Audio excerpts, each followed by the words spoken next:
This is the Morning Drive Podcast from Double T 97.3, presented by Cantex Roofing and Construction.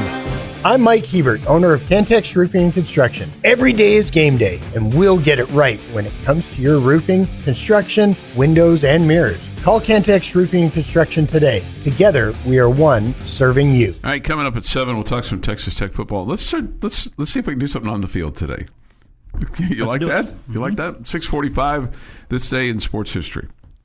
The Morning Drive on Double T 97.3. What could we be doing on the field for Texas Tech football today? It might be. We're getting ready to play games. We got. It's June. I know, but we got. We haven't talked at all about any. I'm not breaking down the offensive line. You aren't talking them doing something on the field. You're talking us talking about something. Oh, okay. I'm less confused now. I thought you were talking like they were doing something on the field. I was like, what could they possibly I'm sure be they're doing over there. on the field? They've been having fall camps, and they're over there, running around in their shorts, yeah, but we're not throwing watching passes at each other, and schemes and stuff like that. I'm sure there's a lot of chalk talk going on over there. I don't think there's any chalk talk going. Stuff like that. There's definitely no rock chalk going. Football school and stuff like that. So I was listening to the Ranger game last night, and they were kind of speculating about what's going to happen with regard to pitching on Wednesday, and Skip Schumacher, has a lot of relationships around baseball, and obviously with Miami too, with his association there, and he alluded to Matt Hicks during the pregame show that Yuri Perez was going to come off of the injured list. He's still there. He's still on the injured list, but he made it sound like, for all intensive purposes, that he's going to start on Wednesday.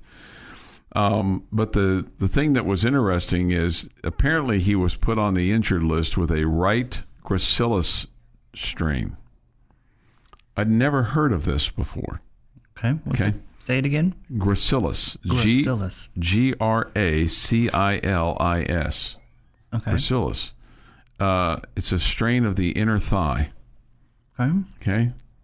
So it's like the new oblique, Who knew we had one, right? Right? Okay. You get he's got an oblique strain. We all just say it I don't know. I don't know that if you stop even 50 cars, and you asked them, hey, can you point to your oblique, and I feel like that would be higher. You think? What percentage are you looking for here? Well, I think it'd be less than 10, maybe even less than 5. I was going to go about 50%. Where is the oblique? Is it kind of around your stomach area? Is that? Yeah.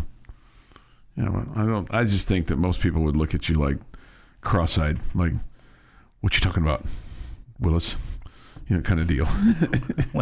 Maybe it's because you're stopping traffic. Well, there is that, but gracilis strain. I thought that was a new one for me. So we'll see if he's back with them. So anyway, going back to the NBA stuff just a little bit, and Dusty May, I still was surprised that transpired like that, and the Mavericks obviously pushing all in because they pushed Jason Kidd out, and now they got to go get Dusty May some players, because you don't just leave one of the top teams in the defending national champions, without having some kind of commitment from ownership. Well, I think he probably sees that he has Cooper Flagg, which is a budding superstar. Sure, there no question. To be his superstar of the future. But you got to have some others around him. No question. No doubt. Trae Young won't be going to Dallas. He signed, how about this, a 4-year, $212 million deal to stay with the Washington Wizards.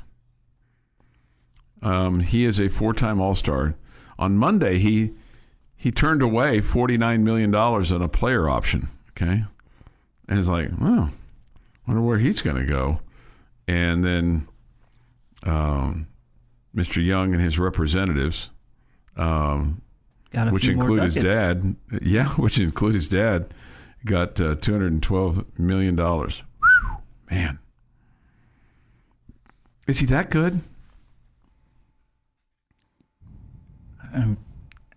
His numbers, the fact that he's a 4-time All-Star, he's pretty good. Yeah, I got you. I mean, as far as the market goes for the NBA, it seems like he's deserving of that money. Man, it would be. And you've got to really, and I admire guys that have the ability to do this, that,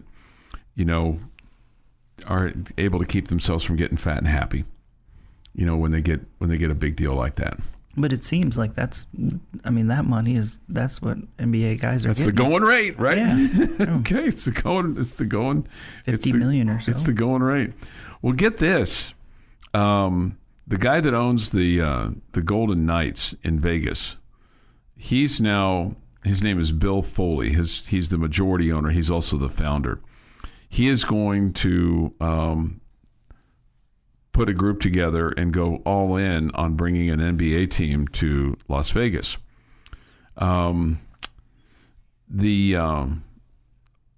owners, 30 of them, have voted in favor of looking at Las Vegas and Seattle. I guess Seattle's still kind of hurt for losing the Supersonics to Oklahoma City. Okay? But get this. The bidding process for a team, just to get going, just to get a team, is $7 to $10 billion. And that'll add some cash to the NBA coffers. $7 to $10 billion just to get a team. Yeah, these aren't people like, you and I, Chuck. No, I know that. I know that. But Mr. Foley, he's only worth 2.6, so he's going to have partners. How much do you think it would be to start an expansion NFL team? Oh, I don't know. That's a great question. Or MLB team. I mean, it seems like it would be outrageous for any of those as well. I know. It just seemed like, but 7 to 10. When I saw that 7 to 10 billion, Foley said Las Vegas has earned its place among great sports cities in America, and an NBA team belongs here. Frankly, I'm surprised the NBA wasn't there first. But I guess they had to start with hockey to just kind of break the seal of, it's gambling there in Vegas, I mean, it doesn't matter, right? Because you can gamble. I know. Across the country. It just used to be such a No, you can't place. gamble anywhere. You can only gamble in Vegas and in Reno, and that's the rules. So I don't. Right, Chuck? I don't know why it's such a big deal. No, I just what used to be just a pariah to. Yeah, no, I get your point, but I'm saying I don't know why people are so afraid of having a sports team in Vegas. They're not because you got the A's that are going there, you got the Raiders that are there right now. You can gamble elsewhere. It's not. But I think that the Knights had to break the seal. The hockey broke the seal, and then everybody else is like, oh, okay, well, it's good. Everybody else saw how much money they were making and went, I would like some of that too, please. Yeah, boy, you got your sugar going this morning, don't you? No, I'm just tired of this dumb argument. Dumb argument. Okay. Your daily dose of sports and fun. This is the Morning Drive Podcast from Double T 97.3, presented by Cantex Roofing and Construction. With this day in sports history, here is Jeff McGuire. We're going to start in 1917. One of my favorite little notes in history happened. Ernie Shore enters the game after Boston Red Sox pitcher Babe Ruth is ejected for punching an umpire. Okay. Shore would retire all 26 batters he faces in a 4-0 win over the Washington Senators. It would go down as a combined no-hitter. That's a great story, yeah. Because he was the second guy in. Okay. Yeah. And it couldn't be perfect. But that's inaccurate. Didn't the umpire get hit? It did probably a couple of times by Babe. Yeah. Right? Because, I mean, didn't you say Babe Ruth punched the umpire? Punched the umpire. Right. Yeah, so there was a hit. 1961. Cub Ernie Banks ends his 717 consecutive games played streak. Not playing 2 that day. 1971. Philadelphia Phillies Philadelphia Phillies Rick Wise no hits the Reds and hits 2 home runs, had 3 RBI in a 4-0 win at Cincinnati. Goodness. He was a really good hitting pitcher. Back in, I mean, obviously by what he did there, but I mean, just generally speaking, he was a really good hitting pitcher. He said, "Watch this today." Yeah. Oh, I'd like to see somebody have a better combined day than that. Yeah. That'd be pretty hard. Because even a perfect game is not better than that. 1973, Phillies' Kent Brett hits a home run in his 4th consecutive game in which he pitches. Kent Brett or Ken Brett? Ken. Did I say Kent? I meant Ken. Yeah, Ken. 2003, Barry Bonds steals second base against the LA Dodgers, becoming the first player in Major League Baseball history to have 500 career home runs and 500 stolen bases. And a syringe in his back pocket. Was he with the Giants by now? Yes. Okay. 2005 NBA Finals, San Antonio Spurs beat the defending champion Detroit Pistons 81-74 in Game 7 for the club's 3rd title. Your MVP was Tim Duncan in his 3rd MVP award. And in 2017, former Red Raider A.J. Ramos earns his 11th save of the year in a perfect 9th inning for the Marlins in a 2-0 win over the Cubbies. Man, it's too bad he got hurt. It is National Pecan Sandy Day. It's a good cookie. I don't I know what agree. you all have it. It's a little dry, no doubt, but I think it's a good cookie. Happy birthday to LaDainian Tomlinson, who's 49.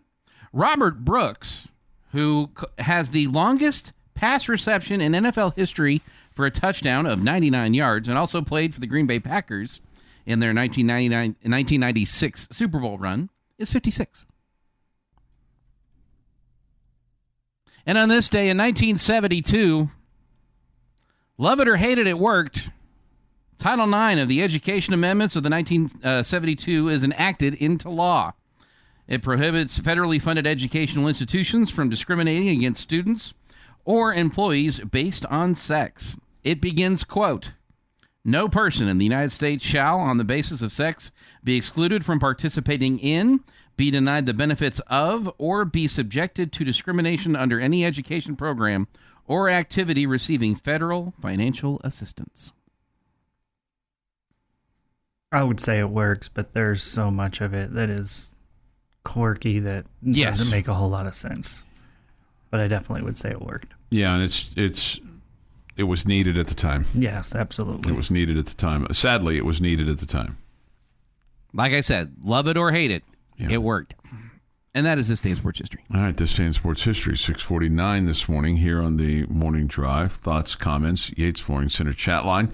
Go to doublet973.com for that of the mobile app. The Visual Edge IT hotline is open too at 806-771-0973. What did you make of Oklahoma's run to a national championship last night? They waxed North Carolina. It just looked like more of the same. And that is an incredibly confident team right now that offensively just looks like they're just rolling and can't be stopped, and getting off to these great starts like they have has been huge, and then just, obviously plenty of pitching as well. They just clicked on all cylinders at the right time of the year.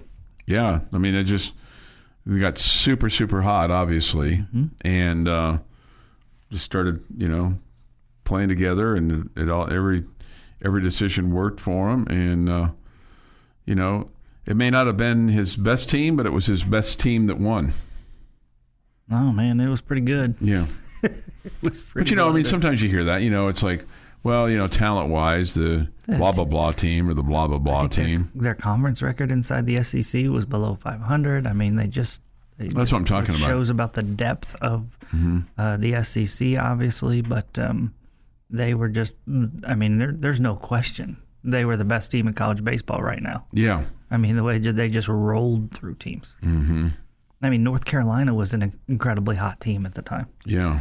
And they just made them look like... Yeah, they had nothing for them. Yeah, they had nothing for it. So Oklahoma is the national champion for college baseball. They won last night 13-2 over the Tar Heels in North Carolina. Was Bill Belichick there last night to represent the football team for North Carolina? I have no idea. I didn't know if they showed him last night or anything like that. Doesn't seem like his cup of tea. He doesn't seem like the kind of guy that's going to show up to support somebody. I would agree with that. Things like he shows up to things that he's supposed to be at. Be my guess. Yeah, or required. And he also doesn't care about being seen to make something look good. His girlfriend does. But that's a whole different animal there. I mean, it really is. It's just it's the weirdest, creepiest thing in the history of time, I think. Just like, I mean, I know what they see in each other. You got dollar signs in one eyes, and you got something else in the other eyes. So it's just like, well, I guess to each their own, right? To each their own. If it works, it works. Not my problem. Yeah, good for you. Sooner in Lubbock said this: I had a pretty good feeling about this team going into the postseason. Okay. Good for you. Well, I thought about you, Sooner in Lubbock, last night when I saw that score. I'm like, well, Sooner in Lubbock will be happy, so that's good. I mean, we want people to be happy. If we can't be happy, we want somebody else to be happy, I guess.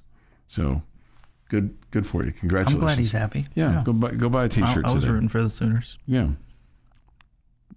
Go get you a T-shirt today, or a cap, or something like that. Because you don't get those moments forever. So you got to seize the day when you can.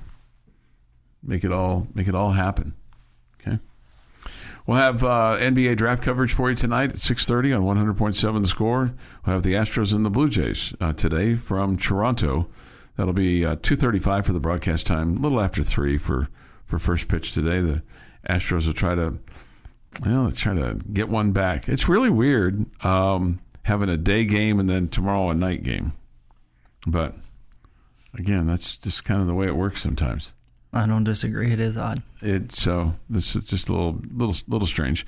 The Rangers will play tonight in Miami, and then they'll play tomorrow in Miami in the morning here. It's a 10:30 broadcast, and a little after 11 per first pitch, and then the Rangers will trade places with the Astros in Toronto and play the Blue Jays starting on Thursday for a 4-game series against the Torontos. All right, 6:55 this morning here on the Morning Drive.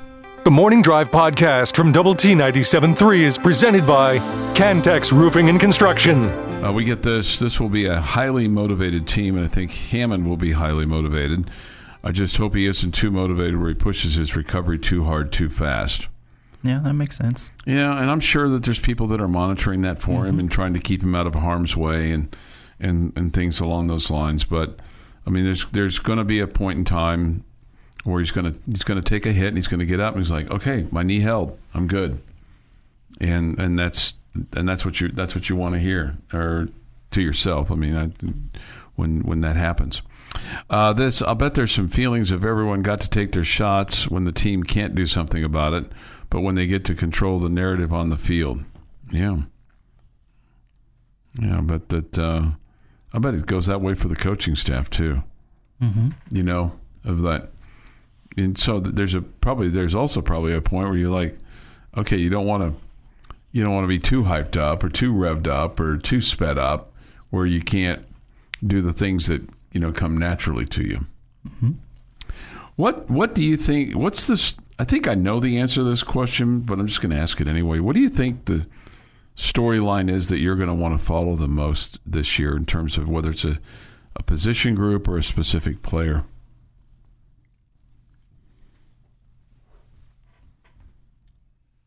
I probably Will Hammond himself. Okay. In the quarterback position. Okay. Because so much has been made about how you fought so hard for Brendan Sorsby and all that good stuff, and as a fan base, everybody wanted Sorsby to be eligible and all that good stuff, and now here's this guy that's waiting behind him in the wings that was here previously and had hoped that he would be the next guy. and he wasn't chosen as the next guy. They went out and got somebody else, and that didn't work out, as we all know. And for Will Hammond, that was probably a hit to the ego. That was really disappointing. He could probably say to himself, yeah, part of this is because they don't know if I'm going to be healthy at the beginning of the year. But at the same time, if he thought they were 100% sold on him, I mean, we're seeing when he's coming back and all that good stuff. So his ego probably took a hit, right? Mm-hmm. Yeah. With Texas Tech going in all in on Brendan Sorsby. It's only natural. And the Texas Tech fan base being, hey, we've got the savior at quarterback and all this good stuff. And Will Hammond saying, well, this was supposed to be my turn now. So now he's put in that position to show what he can do. I'm excited to root for him and to see what he can do. Mm-hmm. Because I think any of us in that situation would have been a little bit offended. Yeah, a little bitter. Yeah, a little bit butthurt. And so I say kudos to Will for staying dialed in and all that good stuff. Assuming he has been. I mean, we haven't seen him play yet, and we'll see how he plays. But I think if he plays well and leads us to where we want to get to, I think he's a great story. Yeah, and he may be kind of the perfect guy type personality to be in this position, because not everybody would handle it like this. I mean, you have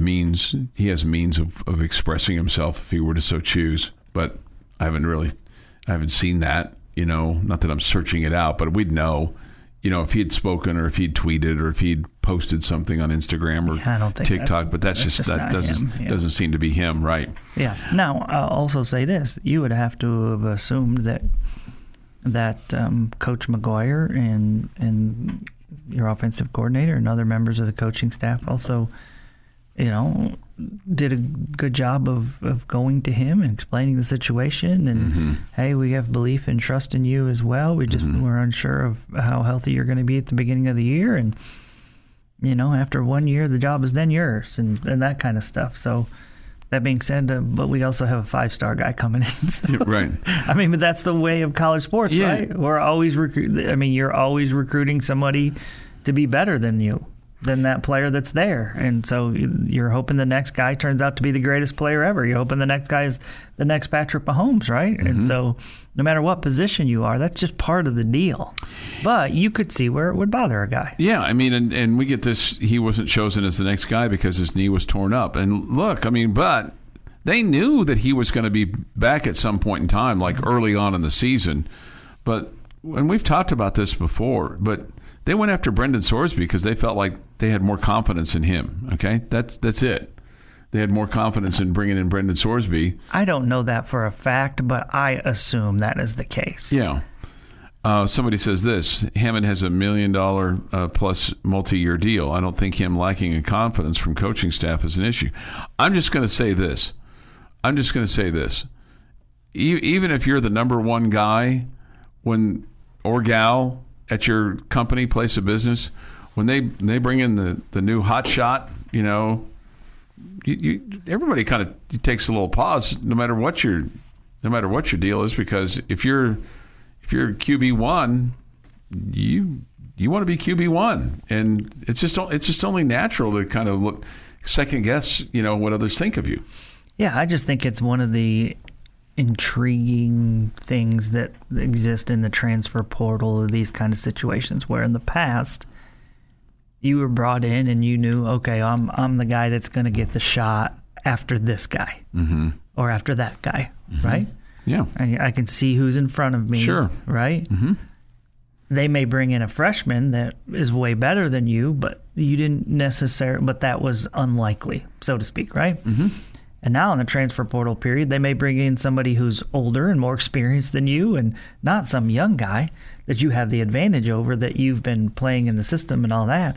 And so it just makes for an interesting deal where guys have to be a little bit more mentally tougher to handle that. And, sure. And I say kudos to Will for handling it. The guy that I thought you were going to say, and I think what you said is it's a great answer. I think it's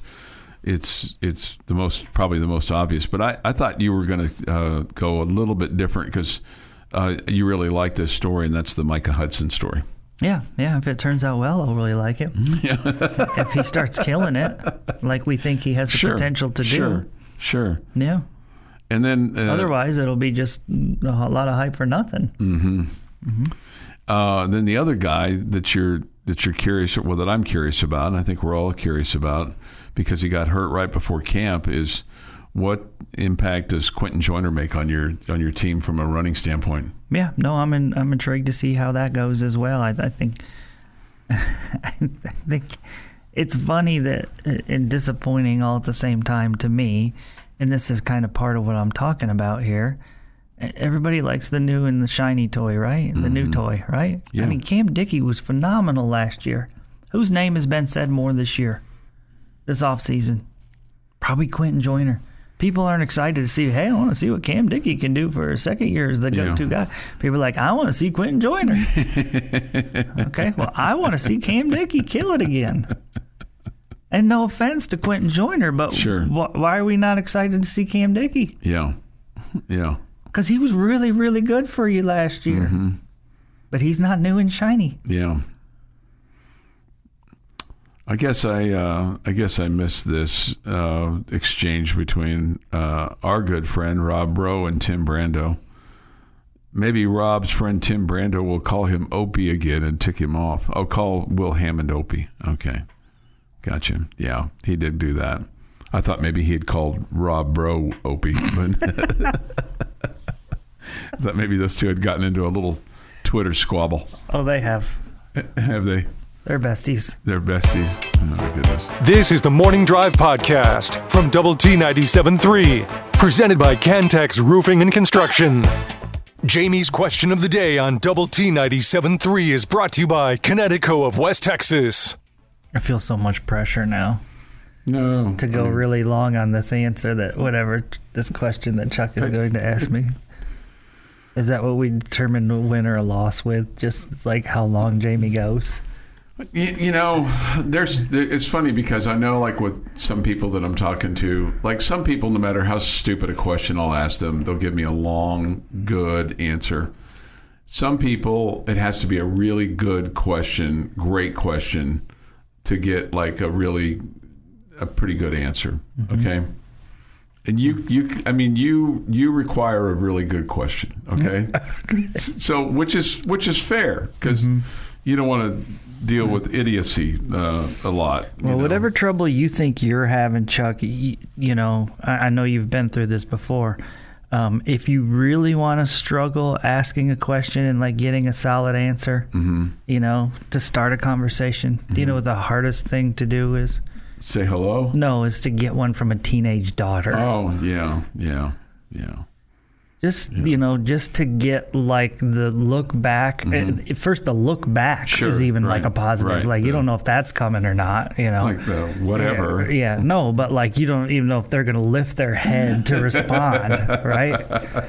But, I mean, just the challenge that is, you know, trying to get a conversation out of a teenage daughter.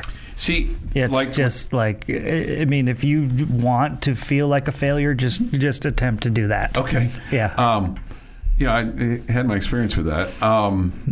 You know, and you're glad not to have him anymore. Yeah, right? and right, but the young phenom, he's a teenager, and you know, if you ask him a basic question, man, he could expand. He's got volumes of stuff to tell you.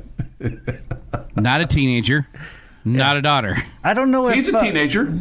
Is he 13 now? Yeah. Wow. Yeah. I don't know. Boy, he grew up fast. He did, yeah. I'd have to get the, you know, the chat line or whatever to help me out on this one. I don't know if teenage boys are the same way. No, I don't think. Probably not. But but you can say to your daughter at dinner tonight, Chuck asked me this question. It turned out to be very mid. How about we may have to put a bracket around this. Teenagers related to Chuck.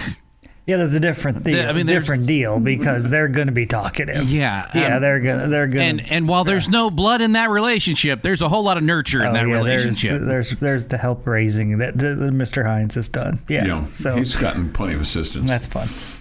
Yeah, there's a lot of joy with having teenage daughters too, but there's also some heartache. Trying to get him to answer a question. Goodness gracious! Yeah, like why would you interrupt my life with the basic question of how are you doing today? How was your day? What would you like for dinner? You have offended me so much by this question. Yes. What can I do to help you? All right, back to sports. Sorry, that was my bad. I kind of took us down a bad ramp there.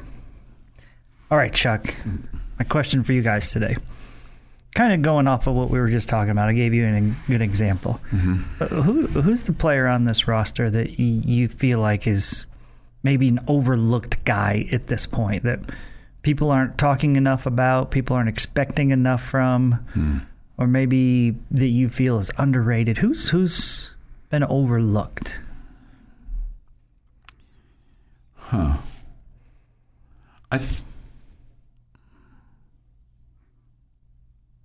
I saw an article on this, and this guy was brought up, and you may go, I don't think Bryce Pollock is given the respect that he is due, because I think that over the years, and even last year, with how dominant the defensive line was and how good the linebackers were, that the secondary didn't necessarily get credit, and him getting credit for what they were able to do. And the thought was, well, the defensive line put so much pressure, David Bailey put so much pressure on the quarterback that allowed Pollock to intercept the ball the number of times that he did. I think he's really good. And so I don't think that he necessarily got or is getting the positive pub that he should get. Okay. I think that's a great answer because I think he's a great player. Okay, hear me out. All the talk last year was about three guys on your defense, really. One of the players who was unsung last year until the very end of the season, we had a lot of love for, a lot of respect for, enjoyed watching him play football, and he's still here. And that's linebacker Ben Roberts. I know he made all Big 12 team. I know there's a lot of he's going to be on some award watch lists here pretty quick when they get announced. He's going to start getting some of that publicity. But I almost forgot he was on the team last year for how little we talked about him. You didn't in the Big 12 championship game. Exactly. I think it's a great answer, too. These are two really good answers. Man, I am going to stay on defense with you guys. We're rolling today, man. I think it's A.J. Holmes. Okay. Yeah, I think that's a good answer, too. Third-team All-American last year. We've talked about the new guys that you've brought in, the Bryce Butlers and Mateen Igbariba, or whatever it is, Chuck. Igbariba. Mateen Igbariba. We're just going to call him Mateen or Wake Forest, one or the other. But I think A.J. Holmes... is a really, really good player. He was overshadowed last year because he had great players around him. Fair enough. I think he's got great players around him again this year. But I think Holmes is going to be a disruptor in the middle, and I'm excited about another year with him. Yeah. Somebody brings up Micah Hudson. Maybe. I'm curious to see Coach McGuire and go, hey, what's your nickname for Mateen?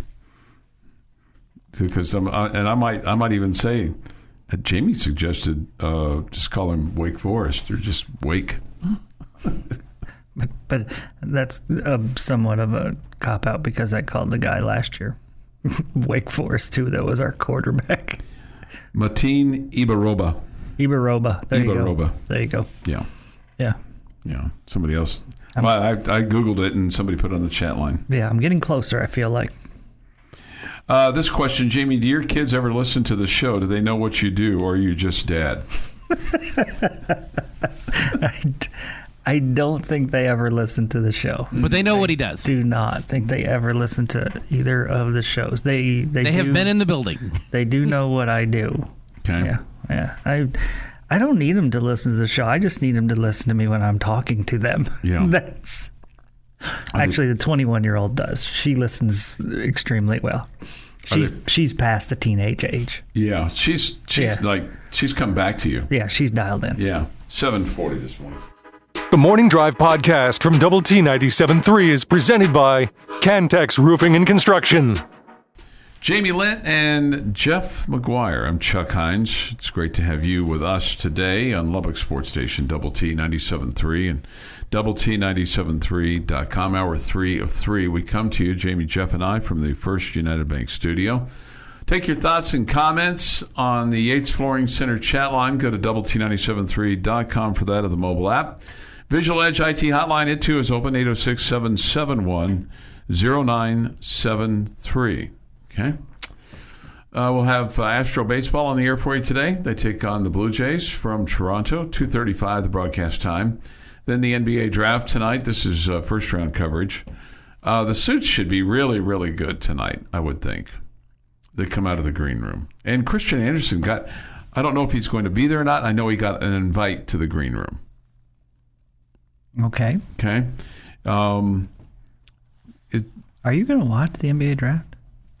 I might just to see just to see what the suits look like. I do have a couple things going on tonight. I have a Zoom meeting tonight at 7:00. That sounds fun. Well, yeah, maybe we'll see. But I can have the TV on. I feel like an obligation to you and our fine listening audience to provide you with commentary of who had the flashiest and the best and the classy suits coming out. Okay. I feel like that's part of my job description as the co-host of this fine radio program. So I kind of feel like that I owe that to you to provide you with some kind of running. Hey man, you owe me nothing. Running commentary. Or some kind of breakdown. At least with this draft, we know these names because we've seen them play. I mean, in terms of like guys coming out from college, you've at least heard of these people. Because there's been a lot of times you look at the NBA draft and go, man, I don't know that guy from Sikkim. Darren Peterson, A.J. DeBonsa, Cam Boozer, Caleb Wilson from North Carolina, Keaton Wagler from Illinois. I couldn't necessarily recognize him, but you know the names. They got guys from Arkansas and Louisville. Kingston Flemings from Houston. He's the 8th overall, guy that's mentioned. Man, I would take him. That guy can play. Yeah. Hey, and speaking of Illinois players, I don't know if we ever talked about it, but I think there was the announcement that Illinois is actually going to come play here. Yes, I saw that. They're not going to boycott us. Okay. They're going to follow through with their commitment and that's good. Finish up the back end of their home and home versus us. That's exciting. That's good. I'm excited for that. Yeah, I am too. I mean, I think that'll be a fun game. That's going to be here at United Supermarkets Arena. Maya Pete's baby brother, Koa Pete, she played for the Lady Raiders a couple of years ago. Played here for a year. He's come out from Arizona. He's listed at 27th. I think if I were advising that young man, I would have said, "Hey, you might be better. You're better off going back to school, dude." Koa Pete. Yeah, I have no idea what Koa Pete's desires are, how much he likes playing school or anything like sure. that. Sure, no, I get it. I think every situation's a little bit different, Chuck. No, I know. I know it is. I'm just saying. I think I would have said. Is he? He's good. I think Koa he should Pete. come. I think he should come back to school at Texas Tech. I think he should come do what his sister did. Yeah, sure. We'd take him. Transfer to the Red Raiders. Yeah, he's good. But where does he play? He played at Arizona. He's really good. Oh, okay. I know that name. Yeah, then. Okay. yeah. You know who he is. Yeah, he's a great got the player. big hair and stuff like that. Yeah, really good player. Yeah, I just was surprised that. I mean, So I don't know. I just was surprised that he came out. All right, you ready for my big time baseball question for you? Jamie's getting warmed up here. Again, I feel like no matter what, I have to give a long answer here. So. No. My question is this, is if you're a Texas Tech baseball fan, even if you're like on the team, you're within the coaching, you're within the circle, or just maybe even you in general, is there something to be learned from Oklahoma and the approach that they took to this year and their march to a national championship, or did they just capture lightning in a bottle and it just kind of worked out for them?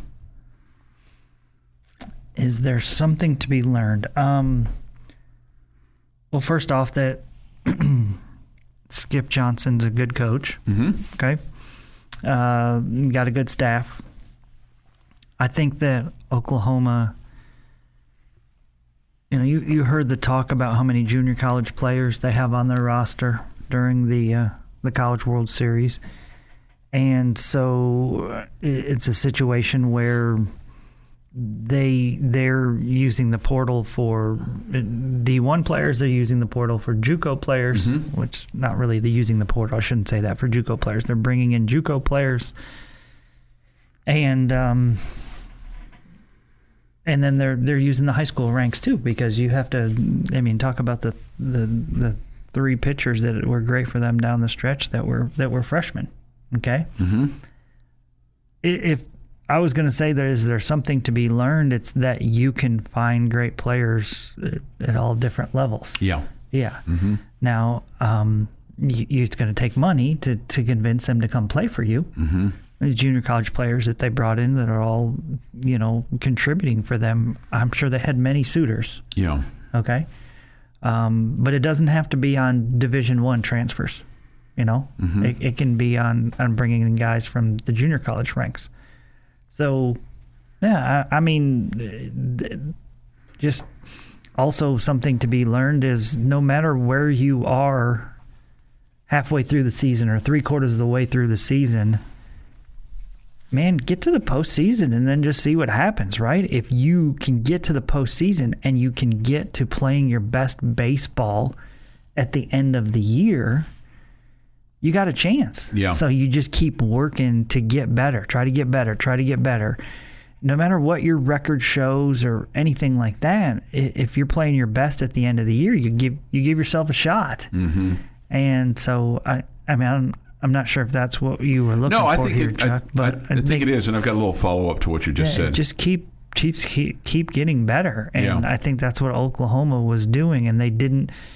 They weren't all down on themselves because of the way their regular season went or whatever. I mean, they were still a good team. Don't get me wrong. They were ranked for most of the year. But just get to the point where you're getting better and you're playing your best at the end of the year. Give yourself a shot to do something special. And they did. This has been the Morning Drive Podcast, presented by Cantex Roofing and Construction. Check out our library of Double T 97.3 podcasts at doublet973.com.